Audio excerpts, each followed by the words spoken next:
Hello friends, myself doctor Shivalkar. Monsoon season चल रहा है, स्नेक बाइट का केस बढ़ रहा है, इसलिए आज मैं स्नेक बाइट के टॉपिक पे डिस्कस करूँगा। तो हमारे इंडिया में कॉमनली कितने तरह का पॉइजनस स्नेक मिलता है, उसका क्या साइन सिम्टम्स है, उसका क्या फर्स्ट एड है, उसका क्या ट्रीटमेंट है, कैसे स्नेक बाइट से अपने आप को बचा सकते हैं। तो चलिए मैं टॉपिक को स्टार्ट करता हूँ।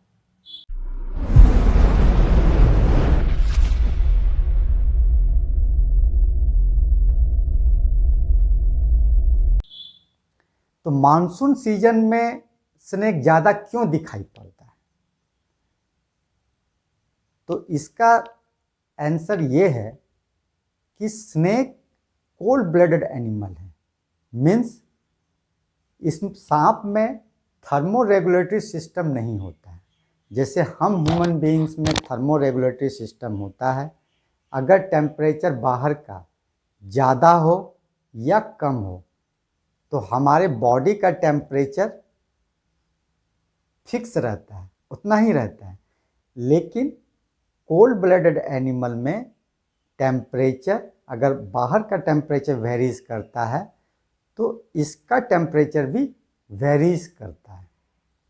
अगर बाहर ज़्यादा ठंडा है तो ये भी ठंडा हो जाता है, अगर ज़्यादा गर्मी है तो ये भी गर्म हो जाता है। इसीलिए सांप जनरली ज़्यादा ठंडा या ज़्यादा गर्मी में दिखाई नहीं पड़ता है, वो छुप जाता है। तो उसमें एक साइंटिफिक टर्म है हाइबरनेशन और एस्टिवेशन, उसमें चला जाता है। ऐसा फ्रॉग में भी होता है।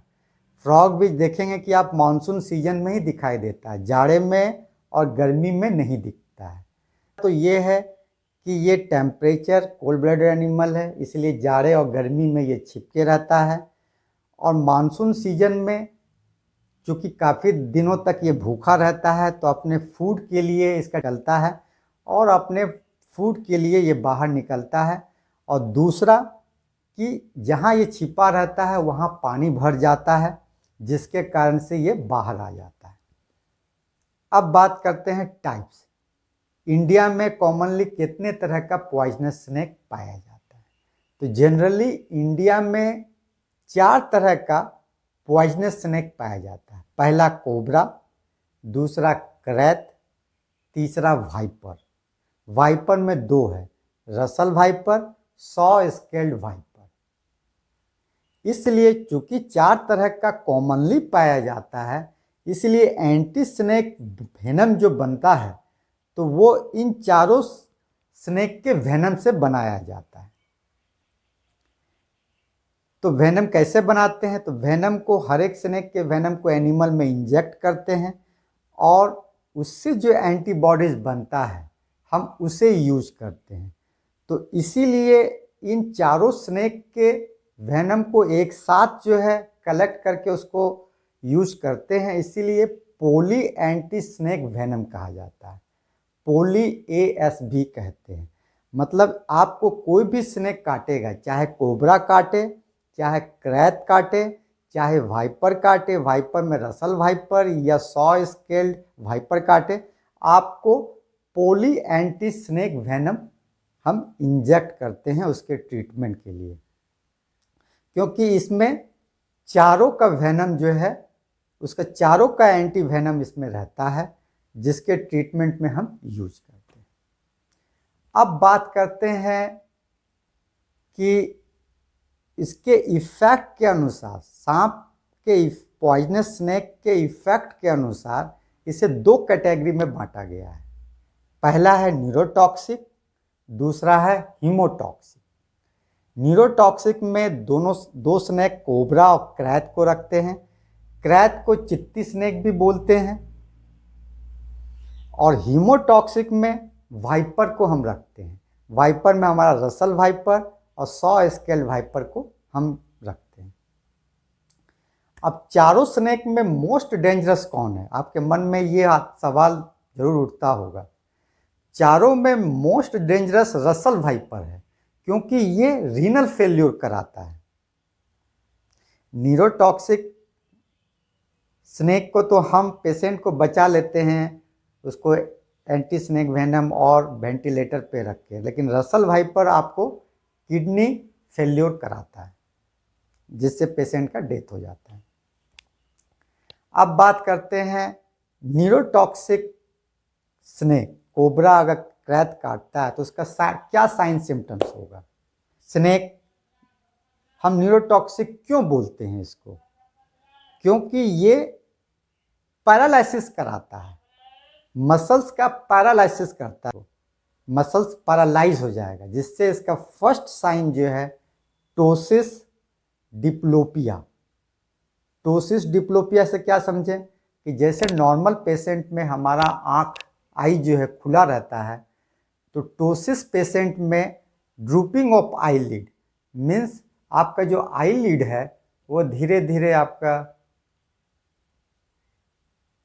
जैसे आप स्लीपी पेशेंट रहते हैं, जैसे आप जब सो रहे होते हैं तो कैसे आपका आँख का पलक गिर रहा होता है, तो इस तरह से पेशेंट जो है, नॉर्मल पर्सन तो अपना आँख खोल के रख सकता है क्योंकि उसके आई लीड में इतना पावर होता है कि वो खोल के रखता है, लेकिन यही जब पैरालिसिस होना शुरू होता है तो इसमें वीकनेस आ जाता है, जिसके कारण से ये टोसिस होने लगता है, आँख का पलक नीचे गिरने लगता है। और सेकंड डिप्लोपिया, आपको जो सिंगल विजन है वो वहाँ पर आपको दो दो दिखने लगेगा, और धीरे धीरे ये पैरालिसिस प्रोग्रेस करेगा, ये ऊपर से लेके नीचे डाउनवर्ड पैरालिसिस होता है। तो उसके बाद आपको रिस्पायरेटरी मसल्स फेल्योर हो जाएगा, रिस्पायरेटरी मसल्स का पैरालिसिस हो जाएगा, जिससे आपका रिस्पायरेटरी फेल्योर में चले जाएंगे और फिर आपका डेथ हो जाएगा। हीमोटॉक्सिक क्यों बोलते हैं जब काटता है, तो haemotoxic generally viper, Russell viper, 100 scale viper काटने को से हीमोटॉक्सिक होता है। हीमोटॉक्सिक में क्या है, हीमोरोजिक कोगुलोपैथी होता है, मीन्स आपका ब्लड जमेगा नहीं। नॉर्मल पेशेंट में क्या होता है, अगर कहीं कट जाता है तो ब्लीडिंग होगा, लेकिन वो कुछ समय के बाद वो स्टॉप हो जाएगा, बंद हो जाएगा। आप उसको थोड़ा प्रेस करके रखेंगे, देखेंगे ब्लीडिंग रुक गया। मतलब नॉर्मल पेशेंट में ब्लीडिंग जब होता है तो वो कोगुलेट करता है, उसमें थक्का जम जाता है, लेकिन अगर हीमोटॉक्सिक स्नेक काटेगा वाइपर तो वो कोगुलोपैथी ब्लड आपका थक्का नहीं जमाएगा, आपका ब्लीडिंग होते रहेगा। इसीलिए फर्स्ट साइन क्या है, आपका जहाँ भी स्नेक काटेगा तो देखेंगे काफ़ी ब्लीडिंग हो रहा है, ब्लीडिंग रुक नहीं रहा है। आईवी जहाँ आप स्लाइन लगाएंगे वहाँ से ब्लीडिंग काफ़ी होने लगेगा।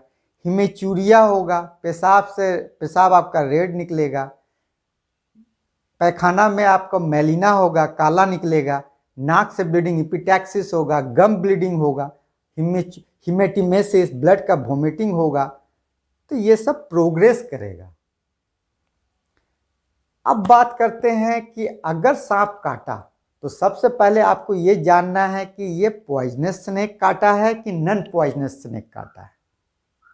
तो उसको जानने का सिंपल तरीका क्या है, जब भी सांप काटेगा, पॉइजनस स्नेक अगर सांप काटेगा तो उसको 2 टीथ मार्क दिखेगा, 2 बाइट मार्क आपको दिखेगा, क्योंकि उसका 2 फैंग का जो है 2 टीथ का जो है आपको मार्क दिखेगा। तो समझ लीजिए कि ये पॉइजनस स्नेक है। अगर आपको मल्टीपल टीथ दिख रहा है, अगर आप गड़ाएंगे, अगर आपका पॉइजनस 2 फैंग नहीं है तो पूरे दांत को आपका निशान रहेगा। तो मल्टीपल टीथ इन 2 रो में दिखेगा तो समझ लीजिए कि ये नॉन पॉइजनस स्नेक आपको काटा है। तो आप एक बाइट मार्क से पहचान सकते हैं। पॉइजनस स्नेक में 2 बाइट मार्क प्रोमिनेंट रहेगा जो फैंग मार्क होता है, नॉन पॉइजनस स्नेक में मल्टीपल टीथ मार्क रहेगा। और दूसरा तरीका क्या है कि अगर आपको सांप को पहचानते हैं तब तो आप बता ही सकते हैं कि ये पॉइजनस स्नेक है, नॉन पॉइजनस स्नेक है। लेकिन सांप को अगर पहचान नहीं सकते हैं तो आप मार्क बाइट मार्क से आप पहचान सकते हैं कि ये पॉइजनस है कि नॉन पॉइजनस है। पॉइजनस स्नेक में 2 प्रोमिनेंट बाइट मार्क रहेगा, फैंग का निशान, और नॉन पॉइजनस स्नेक में मल्टीपल टीथ का निशान रहेगा। और अगर पॉइजनस स्नेक है, आप जान गए कि ये पॉइजनस स्नेक है, तो पॉइजनस स्नेक में 2 कैटेगरी होता है, एक न्यूरोटॉक्सिक, एक हीमोटॉक्सिक। तो इसको कैसे पहचानेंगे कि ये सिंपल तरीका क्या है पहचानने का, कैसे पहचानेंगे कि न्यूरोटॉक्सिक है कि हीमोटॉक्सिक। हीमोटॉक्सिक स्नेक को पहचानने का सिंपल टेस्ट क्या है कि उस पेशेंट का 3 से 5 ml ब्लड आप ले लीजिए, उसको क्लीन बोतल या ट्यूब में, शीशे के बोतल जो ट्यूब होता है उसमें आप उसको रख दीजिए और 20 मिनट तक आप उसको ऑब्जर्व कीजिए। अगर वो जम जाता है, वो ब्लड अगर आप जिस शीशी में लिए हैं उसमें अगर वो कोगुलेट कर जाता है, थक्का अगर उसमें जम जाता है, तो समझिए एक नॉर्मल है, मीन्स पॉइजनस स्नेक में ये हीमोटॉक्सिक नहीं है। तो हीमोटॉक्सिक नहीं है तो न्यूरोटॉक्सिक होगा।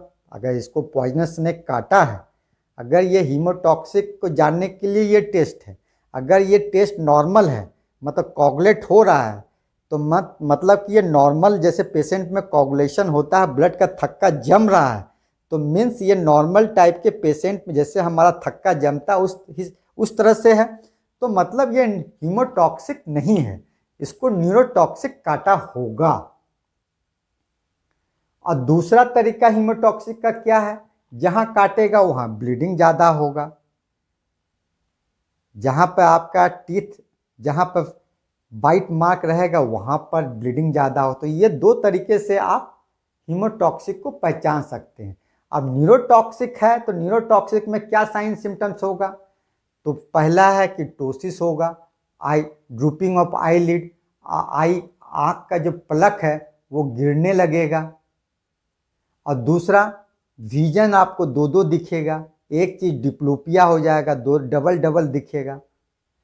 और एक और तरीका है कि आप पेशेंट से, अगर किसी को स्नेक बाइट है तो उससे आप बातचीत करते रहिए और उसको ऑब्जर्व कीजिए। अगर वो नॉर्मली वो बातचीत कर रहा है और उसको काउंट करने के लिए बोलिए।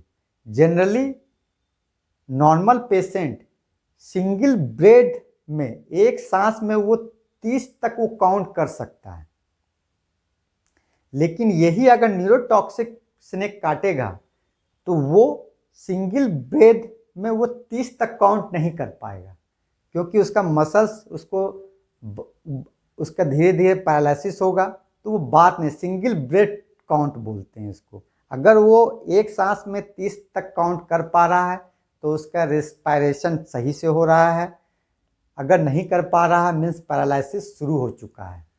अब जैसे कि देखिए नॉर्मल पेशेंट, अगर आप देखिए, हम अगर नॉर्मल हैं तो सिंगल ब्रेथ में हम 1 2 3 4 5 6 7 8 9 10 11 12 13 14 15 16 17 18 19 20 21 22 23 25 26 27 28 29 30 तक काउंट कर लिए। लेकिन अगर न्यूरोटॉक्सिक सांप काटा होगा तो वो 30 तक काउंट नहीं कर पाएगा।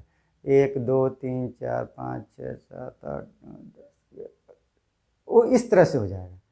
और उसके बाद जो नॉर्मल हम इस तरह से देख रहे हैं, दिखने लगेगा, 2 दिखेगा। तो आप उससे बातचीत करते रहिए, ऑब्जर्व करते रहिए। बेटर है कि यही ऑब्जर्वेशन आप हॉस्पिटल जाकर कीजिए, क्योंकि आप घर में ऑब्जर्व करेंगे कि इसको जो है देखें कि इसको काटा है कि, तब तक में तो लेट हो जाएगा, हॉस्पिटल भी तो दूर रहता है। तो आपको सांप काटा तो आप तुरंत हॉस्पिटल जाने के लिए तैयार हो जाइए, हॉस्पिटल के लिए रवाना हो जाइए, और उस बीच में आप ये सब ऑब्जर्व करते रहिए, ठीक है। हॉस्पिटल जाने के पहले सांप आपको काटा है तो आप क्या फर्स्ट एड उसको करेंगे, क्या पहला सहायता आप क्या करेंगे। हॉस्पिटल वाले तो जो करेंगे करेंगे ही, आप उसको क्या सहायता करेंगे। What to do if snake bite, तो we do right things, RIGHT, right, हमें राइट थिंग करना है। R for reassure the victim, हमें विक्टिम को रिश्योर करना है, क्योंकि 70% जो स्नेक है वो नॉन पॉइजनस होता है, 30% जो स्नेक है वो पॉइजनस होता है। तो हमारा लार्जर परसेंट जो है वो नॉन पॉइजनस स्नेक का है 70%, इसलिए वो डरे नहीं। कई लोग डर से ही मर जाते हैं, एंजाइटी पल्पिटेशन इतना ज़्यादा हो जाता है कि सांप काट लिया, सांप काट लिया, अब हम नहीं बचेंगे। हो सकता है उसको नॉन पॉइजनस स्नेक हो, तो उसे रीएश्योर करें, घबराओ मत, चिंता मत करो, हम तुम्हारे साथ हैं, कुछ नहीं हुआ है। आई फॉर इमोबिलाइज, पेशेंट को इमोबिलाइज करें। इमोबिलाइज करने के पहले उसको वॉश विथ क्लीन वाटर, जहां सांप काटा है उसको क्लीन वाटर से पहले धो लें। उसके बाद उस एरिया को, सपोज कीजिए पैर में काटा तो पैर को इमोबिलाइज करें। जैसे कि कोई फ्रैक्चर हो जाता है तो हम उसमें स्प्लिंट देते हैं, उस पार्ट को हम हिलने डुलने नहीं देते, इमोबिलाइज करते, उसको सपोर्ट करते हैं। तो सपोर्ट में आप कोई भी चीज़ को लेकर के उसको थोड़ा बांधेंगे, सपोर्ट देंगे उसको। तो आपको ध्यान देना है कि जब आप उसको स्प्लिंट या कुछ बांध रहे हैं तो उतना टाइट नहीं होना चाहिए, एटलीस्ट आपको 1 फिंगर जो है आपको अंदर जाना चाहिए। क्योंकि आपका एम क्या होना चाहिए कि आपका only to occlude superficial lymphatics, not to occlude artery. आपको सुपरफिशियल लिम्फेटिक वेसल्स को ही अक्लूड करना है, इतना ही टाइट आपको बांधना है। ये नहीं कि आप ज़्यादा टाइट अगर बांध देंगे तो गैंग्रीन हो जाएगा। और दूसरी बात क्या है इमोबिलाइज करने का, एक तो आप स्प्लिंट लगाएंगे, थोड़ा टैप से आप उसको टैप से जो है आप बांधेंगे तो उतना ही टाइट बांधना है कि आपका एक फिंगर जो है आसानी से चला जाए। इन्हें कि आप टाइट बांध दिए उसको, उतना टाइट नहीं बांधना, केवल आपको सुपरफिशियल लिम्फेटिक वेसल्स को ऑक्लूजन करना है, ऑक्लूड करना है। आर्टरी को ऑक्लूड नहीं करना है। इतना टाइट बांध देंगे तो ब्लड सप्लाई ही रुक जाएगा, तो फिर आपको ब्लड सप्लाई नहीं होगा, तो फिर आपको नेक्रोसिस और गैंग्रीन हो जाएगा। और आप क्रैब बैंडेज भी बांध सकते हैं, जैसे कि आपका जब मोच आता है तो आप क्रैब बैंडेज बांधते हैं। तो crepe bandage generally cobra bite में बांध सकते हैं, लेकिन अगर वाइपर काटा है तो उसमें नहीं बांधना चाहिए, क्योंकि वाइपर पेशेंट में वहाँ पर स्वेलिंग होता है तो वो ज़्यादा टाइट हो जाएगा क्रैब बैंडेज। तो अगर कोबरा बाइट है तो उसमें आप क्रैब बैंडेज बांध सकते हैं, या नहीं तो सबसे बेस्ट है वहाँ पर इमोबिलाइज करने के लिए स्प्लिंट आपको जो है हल्का सा जो है स्प्लिंट लगाइए, ज़्यादा ऑक्लूड मत कीजिए, ज़्यादा टाइट नहीं बांधना है, ये ध्यान देना है। अब GH means go to hospital, आपको हॉस्पिटल जाना है और हॉस्पिटल में जाके टेल, अब डॉक्टर को पूरा हिस्ट्री बताना है। अगर आप सांप का फोटो लिए हुए हैं तो आपको बता दीजिए कि इस तरह का फ़ोटो, लेकिन अगर आपको उतना पॉसिबल नहीं है कि आप फ़ोटो वोटो ले पाए तो आप उसको हिस्ट्री बताएं, कब सांप काटा है, किस तरह का सांप था, और कोशिश करें अगर आप जहां सांप काटा है, हाथ में काटा है, यहाँ पर अंगूठी पहने में कुछ ऑर्नामेंट्स है, पैर में है, तो उसको निकाल देना है, क्योंकि बाद में जब वो स्वेलिंग होगा तो फिर बाद में दिक्कत होगा उसको निकालने में। अब बात आती है व्हाट नॉट टू डू, आपको क्या नहीं करना है।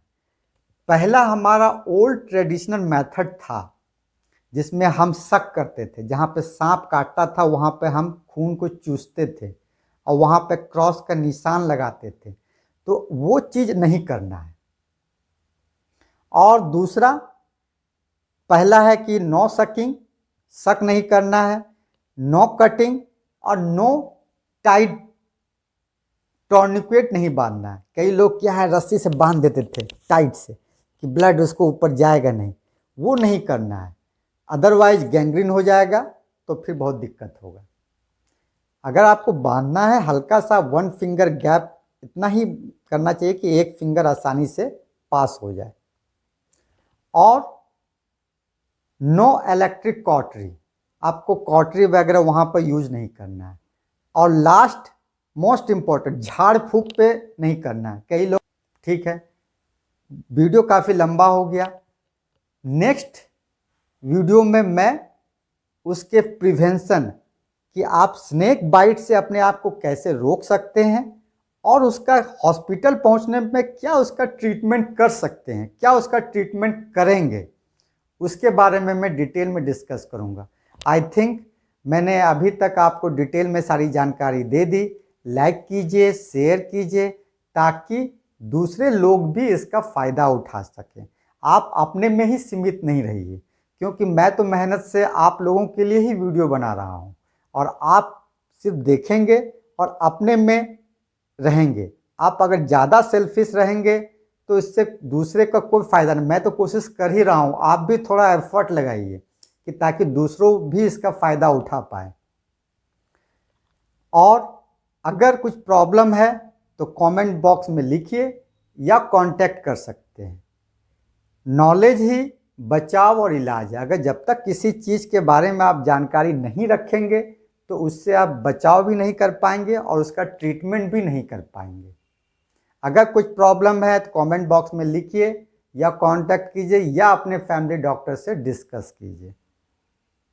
इसी तरह हेल्थ रिलेटेड 360 डिग्री का नॉलेज चाहते हैं तो सब्सक्राइब कर लीजिए, बेल आइकन दबा दीजिए ताकि नेक्स्ट वीडियो का नोटिफिकेशन आपको मिल सके। मेरी सारी वीडियो डिटेल में यूट्यूब पे आप देख सकते हैं, डॉक्टर शिवालकर सर्च करें और उसका फ़ायदा उठाएं। Be happy, be healthy. Thank you, धन्यवाद।